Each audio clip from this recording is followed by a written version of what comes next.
such an extraordinary conversation that goes way beyond just the time of this podcast, because I feel like so much of what you've been talking about for a while on that dark social really does tie into that, as well as that consumption drives conversion. That is a very dangerous mindset that can potentially squeeze out some minimum short-term results. What is that unique advantage that you're able to offer somebody that drives different results from all your competitors in a way so that when we look at your results and your testimonials? Hey, ladies and gentlemen, welcome to another episode of the Beyond Seven Figures podcast. Super excited for today's guest. We're going to be playing a lot of intellectual ping pong. Over her 20 plus year career, she's built and she's scaled some really cool companies like eChalk and SockDoc and Grubhub, Seamless, ManageQ, which was acquired by WeWork, Platters, a whole bunch of others. But here's the thing. Our guest today, that's her zone of genius. She's helped mid-market and enterprise B2B SaaS companies change the way that they measure and they execute marketing. The demand strategies that she's helped to create, they've driven more quality leads, they maximize ROI, they reduce acquisition costs, and so forth. So that's what we're going to be talking about today. My suggestion, have a pen and paper handy. You're probably going to want to take some notes. So without further ado, welcome to the show, Megan Bowen, CEO of Refine Labs. Thanks so much for having me, Charles. It's good to be here. You know, you're one of the very few people that actually get it. And when I say that, like a core component of our operating system, we looked at business since 2010. And as we've looked to create a framework for growing and scaling companies, we realized that the basis behind everything is having a strong setup. Now, in our words, it's how you create, capture, and nurture that demand. And I know in your words, I think we both have the two of them are the same, create and capture demand. And then you have a third pillar that is worded a little bit differently. But of all the experts out there, I think you can put you and I in a very, very small bucket of people that understands the role that demand plays in the overall client customer acquisition. I think too many people they're very short-minded. They think an ad, a funnel, a conversion, done. And that's about the extent of what they call quote unquote marketing. How did all of this come about? And for you, where did you realize that, wait a minute, marketing is by itself, you just can't do marketing. Marketing is a function of different activities like creating, capturing, nurturing it, or however you word it on that end. So how did you come about and realize wait a minute, the way that we've been taught marketing and B school and everything else, that's wrong. Something else has to happen. And then came up and you've been working with this IP for a while. How'd that all come about? Yeah, absolutely.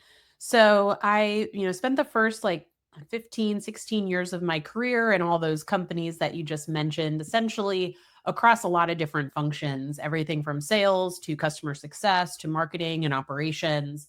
And by being in-house at all of these different B2B tech and SaaS companies, I really just had a front row seat to how a lot of the traditional marketing playbooks were just not working.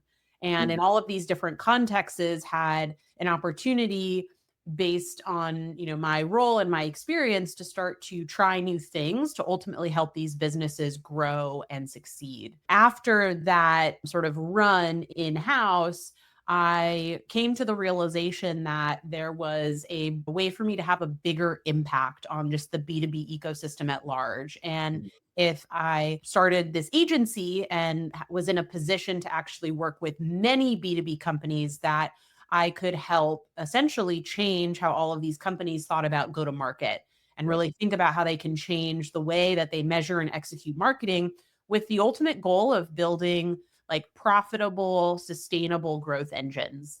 I think another interesting part of my experience was being part of this growth at all costs era. Right. And just really seeing how companies were, even if the top line growth number looked really impressive, that everything below the surface was not a sustainable business model. And so really trying to think about, this bubble is going to burst. And, it did in 2022, 2023. And how can I be in a position to help companies not only measure and execute marketing effectively, but build these profitable, sustainable growth engines that are good for all involved?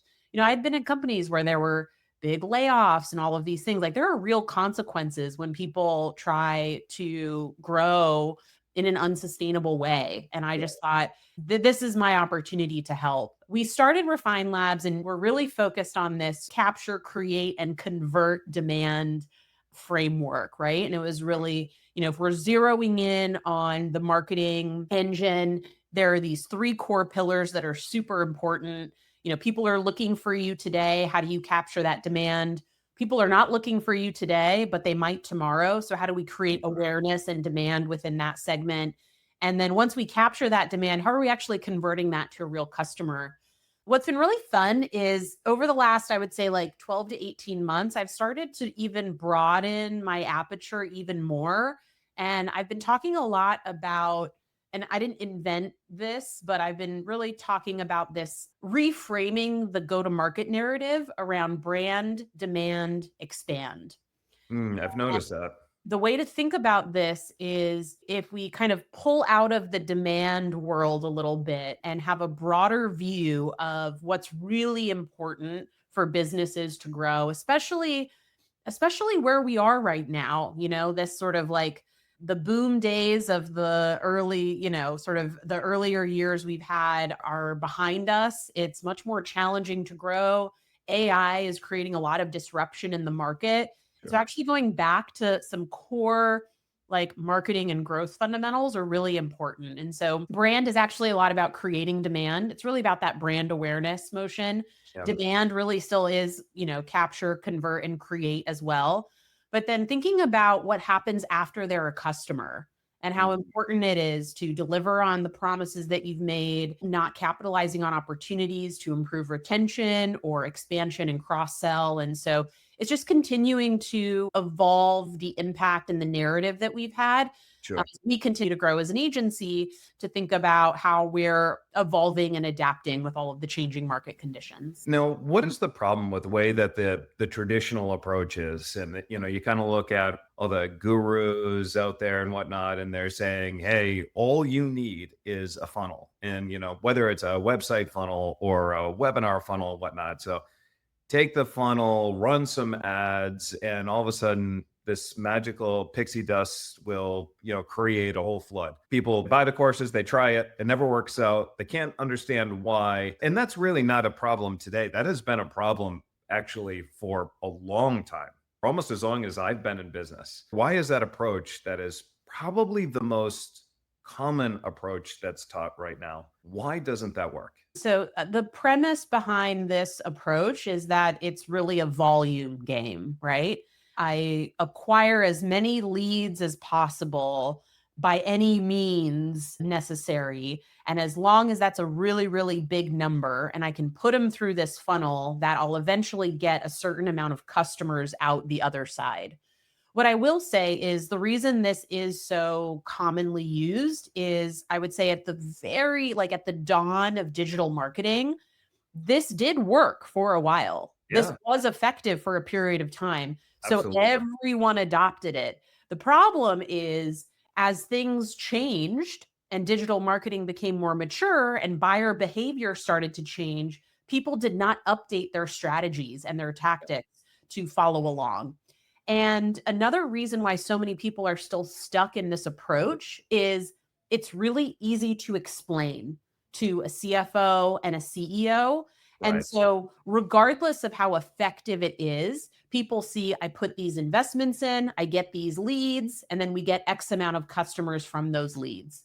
Sure. One thing that we developed about 5 years ago and that we do for all of our customers today is what we call the split the funnel analysis. And this is actually a way to show with real data where this starts to break down. And so, what we do is we take a customer's funnel data and we split out by lead source what leads are coming in. And we Yeah. categorize them as either low intent or high intent. Yeah. And we actually do the math to show them the dramatic difference in the end result when you look at your funnel by intent. So, a Mm, quick example, maybe you have a piece of content that you gate and you collect a bunch of, names and email addresses. Maybe you go to a conference and scan a bunch of badges and you have hundreds of leads, right? And then separately, you have your primary conversion form on your website where people are actually coming in and raising their hand and saying, I'd like to have a sales conversation with your team. When you start to look at the difference based on the intent level, the conversion rates are dramatic. yeah, You could have hundreds or thousands of low intent leads that convert at less than 1% to an right, actual customer. You could have tens of or hundreds of high intent leads where you're getting 25% of that actually converted to customers. And when you look at that split the funnel analysis, and then you actually take your budget and you map out your budget based on how they're producing what type of lead, what you're going to find is the majority of your budget is producing these low intent leads. And you're not thinking about how do I drive more hand raisers instead of how do I get more email addresses. right. That's the biggest shift that has occurred. And I think what's challenging is it requires that you actually change the way you think about measuring marketing effectiveness. It Yeah, requires that you change how you think about budget allocation. You have to be open minded that not everything will be directly attributable and measurable, yeah, and that that's okay. yeah. That's why it's so commonly adopted and why so many people haven't made the shift yet. This funnel analysis is a great exercise because what we've found is that is often the unlock for Yeah. companies to realize what's happening by looking at their own data and start to become open minded in how they're going to make that shift over time. Sure. That worked initially to have a funnel and then people buy. As you mentioned, I it's like sophisticated market, right? And it's kind of like metaphorically speaking, it's like somebody turning around in a big an area off the highway and saying, "We're going to start a restaurant." And you know what? Let's sell burgers. Then all of a sudden, people pull off the highway. This is the only restaurant around. They see burgers, and then they start selling this idea that if you want to create a successful restaurant, you have to turn around and sell burgers. Burgers are what drives demand. That's how we've made millions of dollars through burgers.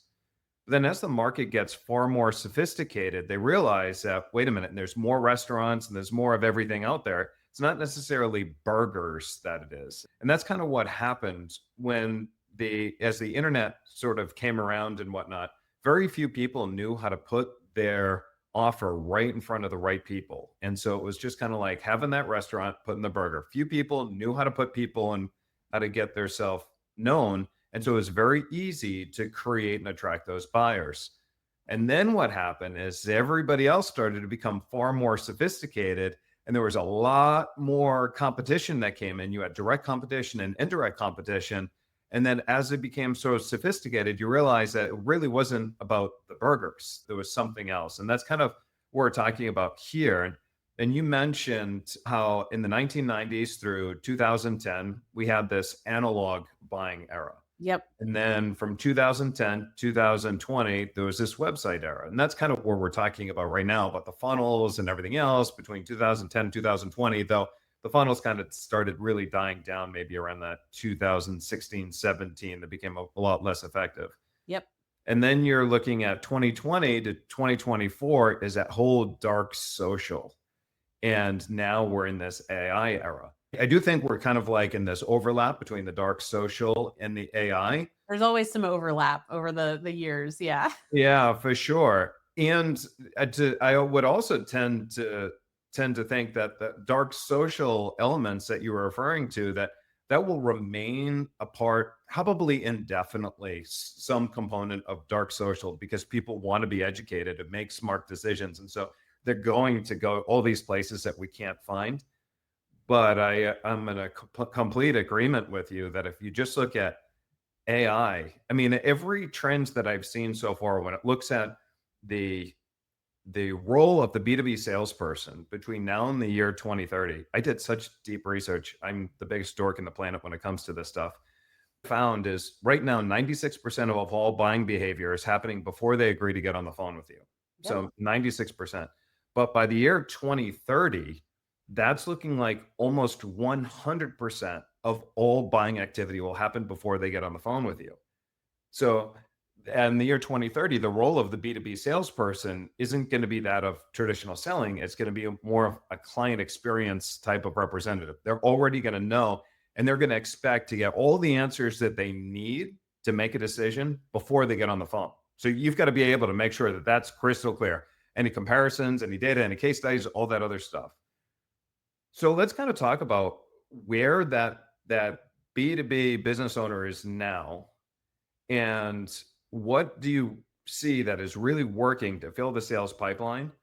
And with this AI era and whatnot, how do you see that this B2B role is going to have to adapt and evolve so that they can continue to lead their market in the year 2030?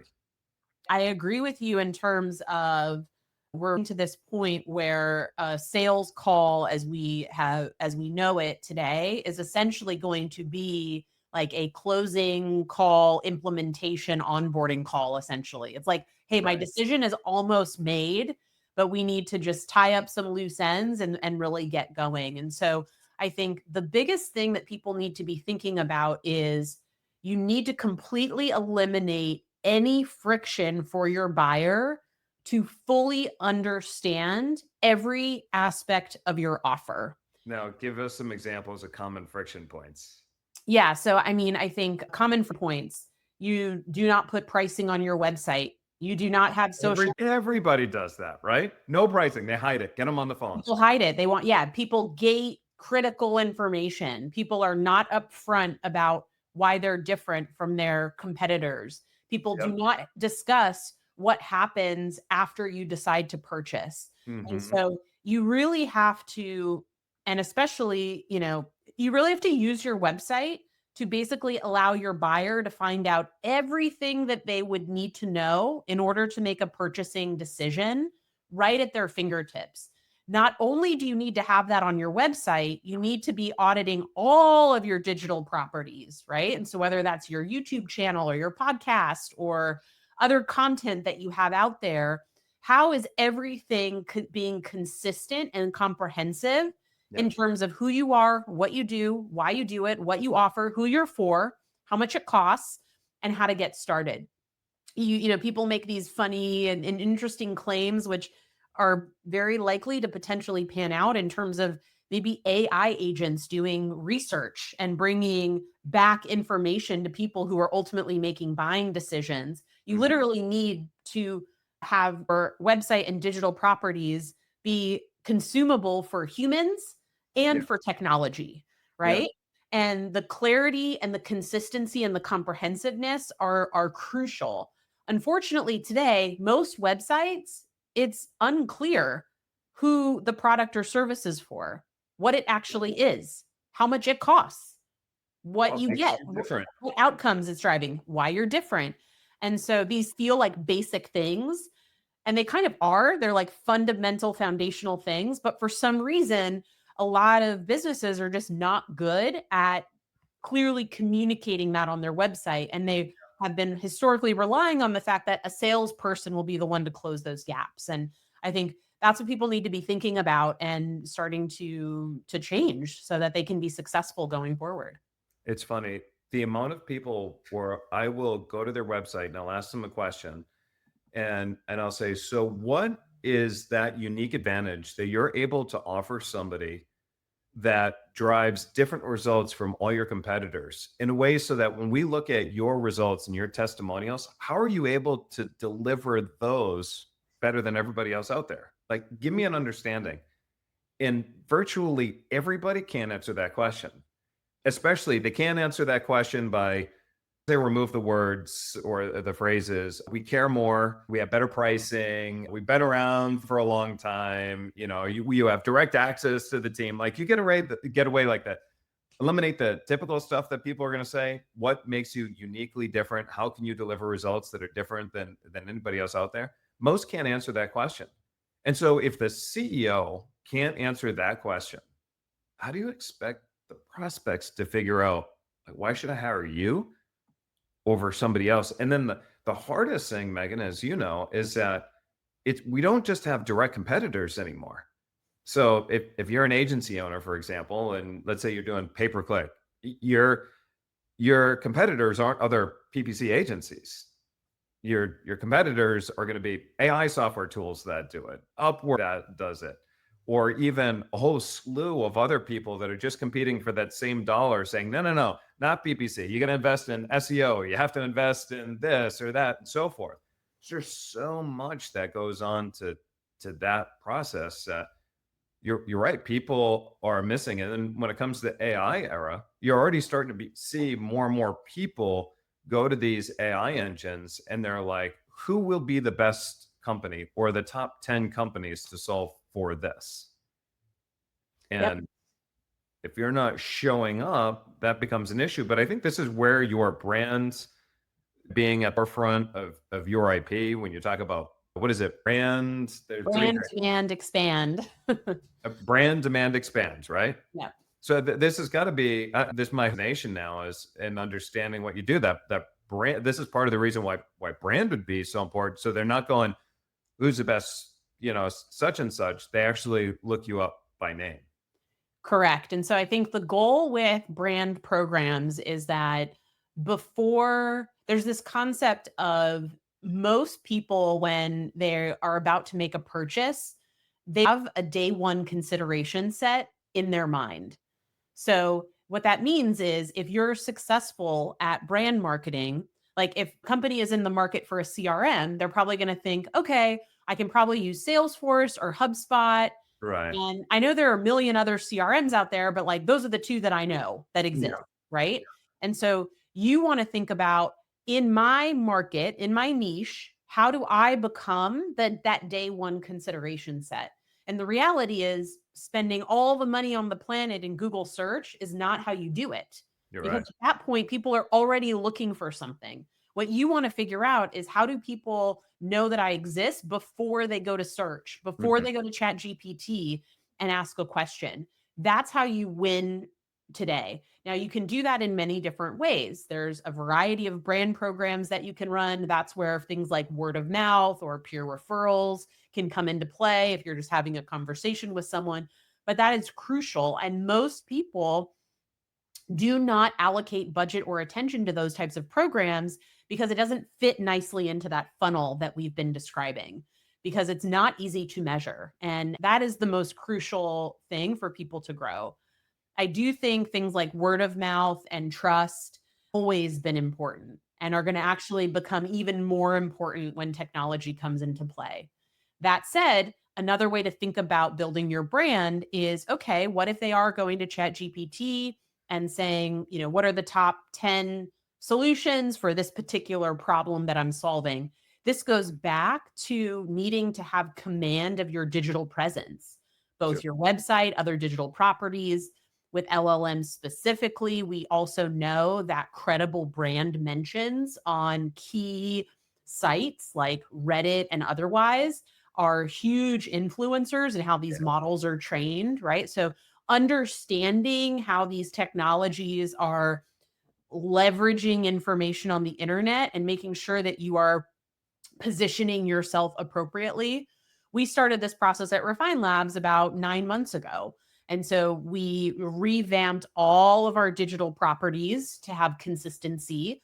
We focused on various digital PR opportunities to spread our company name across lots of other websites and be mentioned elsewhere. And we've seen a 40% increase in our self-reported attribution. Say people are finding us in Chat GPT and Perplexity and things like that, right?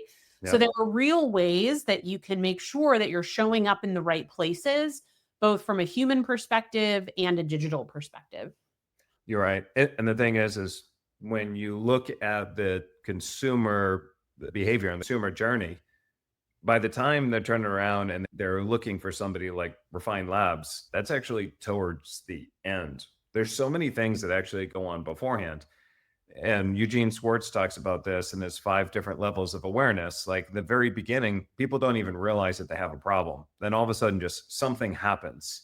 And then they're in this exploratory, like, well, what actually is, why did I feel this way? Why did we experience this?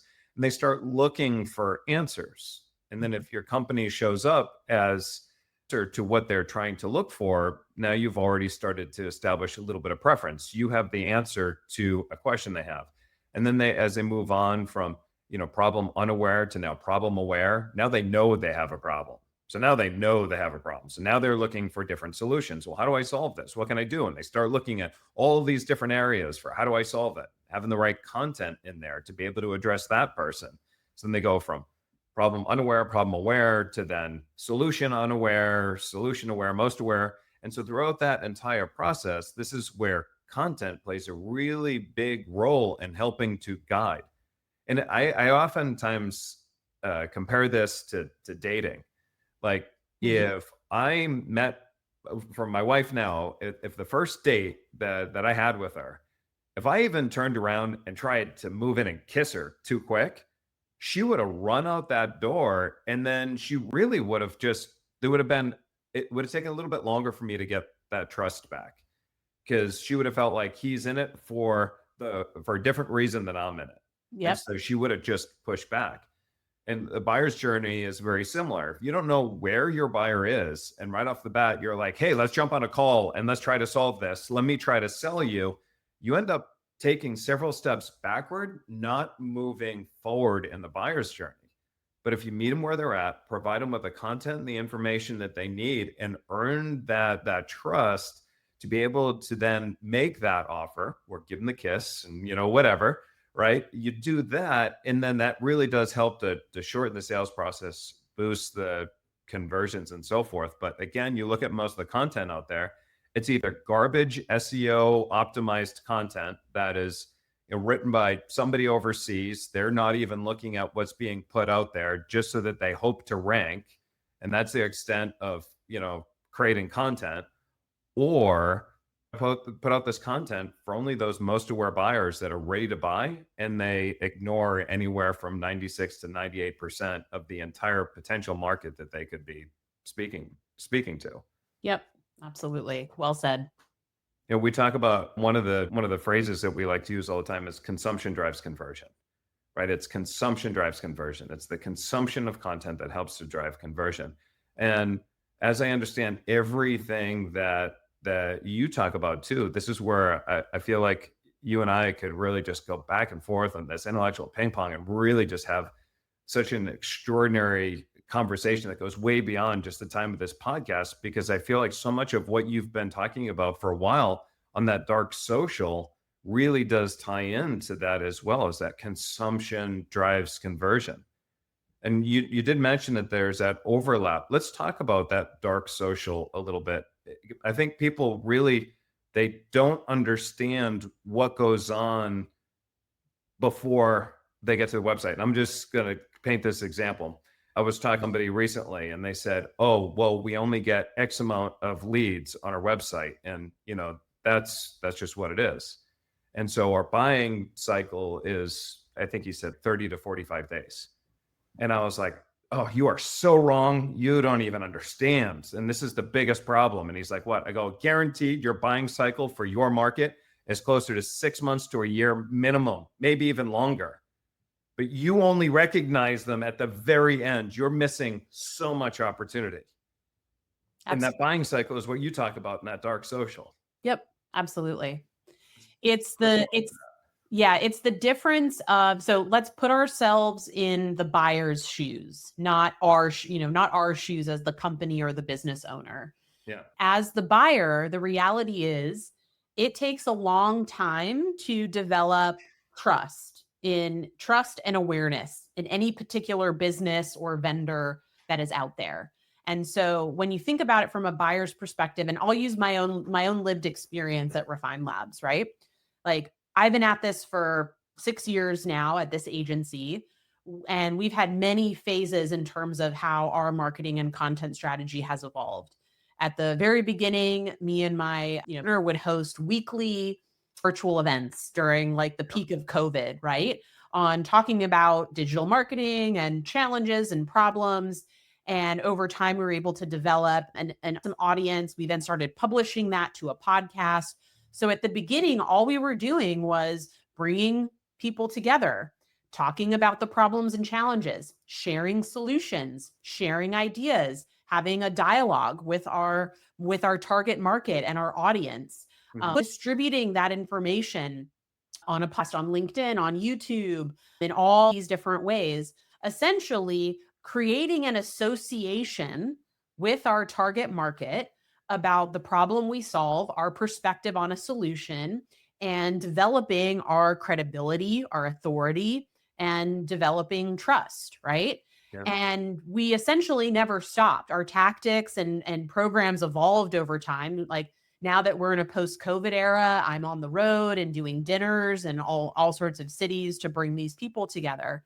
And when I get on a phone with someone to our website and says, "Hey, I want a hand raiser, I want to have a sales conversation," every single call that I have, "I've been listening to you for 5 years. I've Yeah. been waiting for the right, I've been waiting to be in a position where we need you guys, and here we are today. Let's get going," right?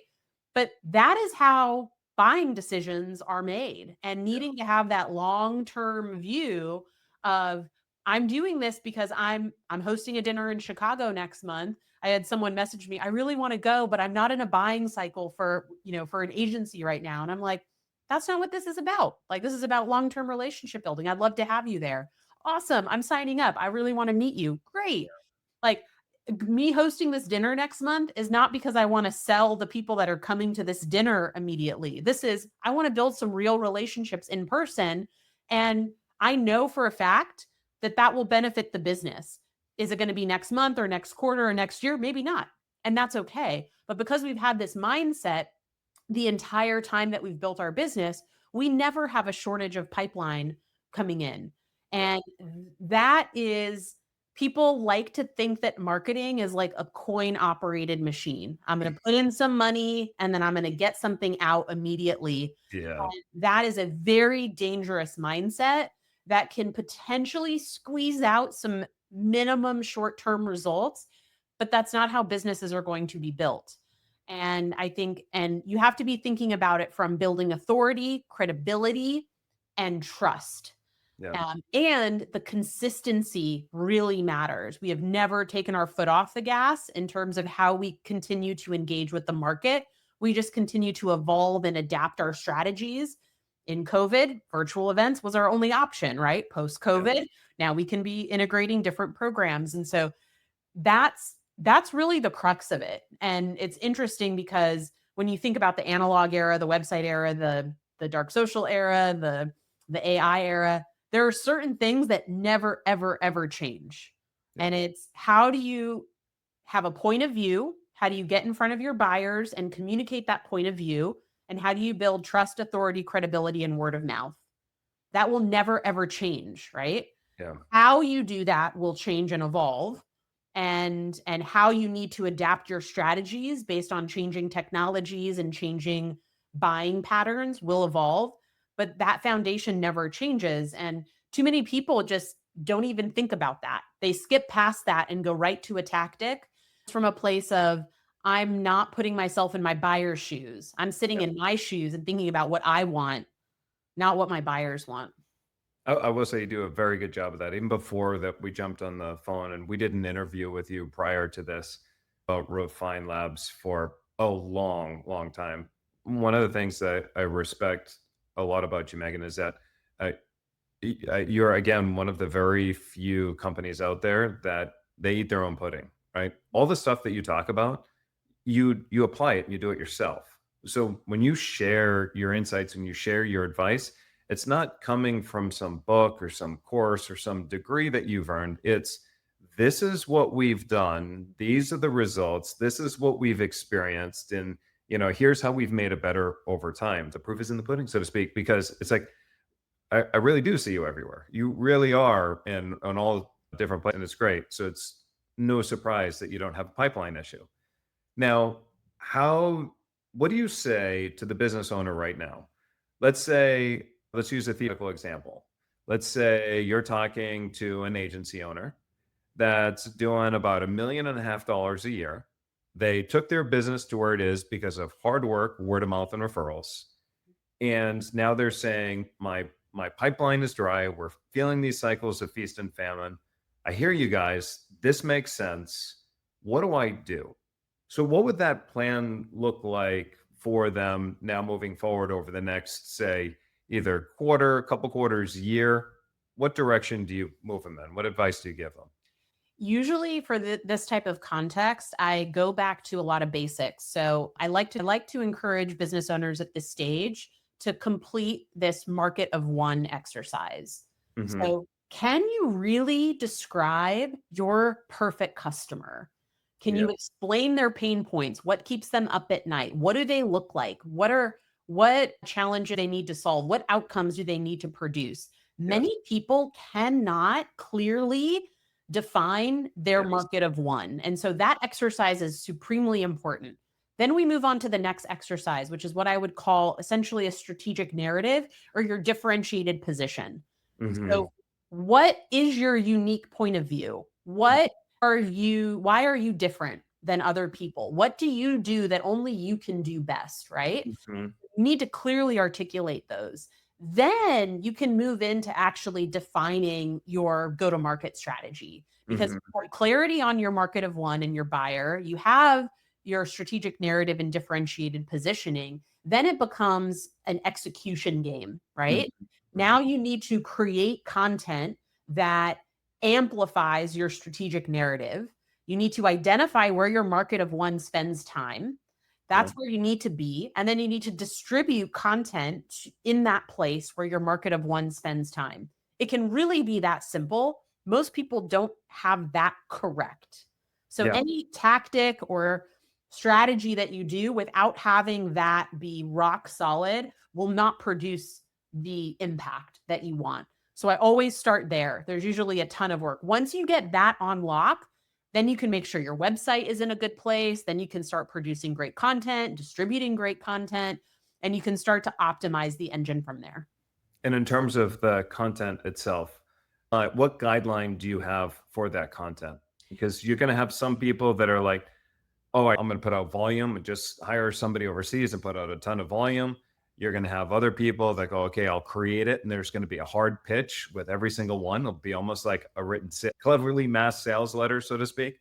What do you look at when you say this is really good demand creating type of content? The content itself should help your buyer to a degree solve their problem. Hmm. So, people can go to our YouTube channel, people can come to our website.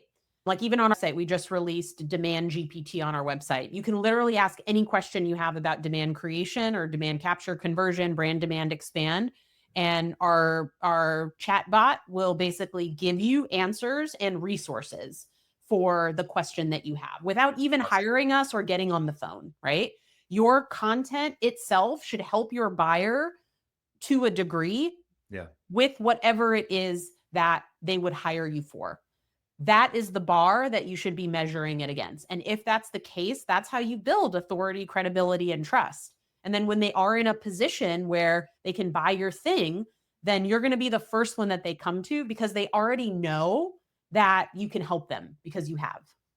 Awesome. Now, my favorite to ask our guests.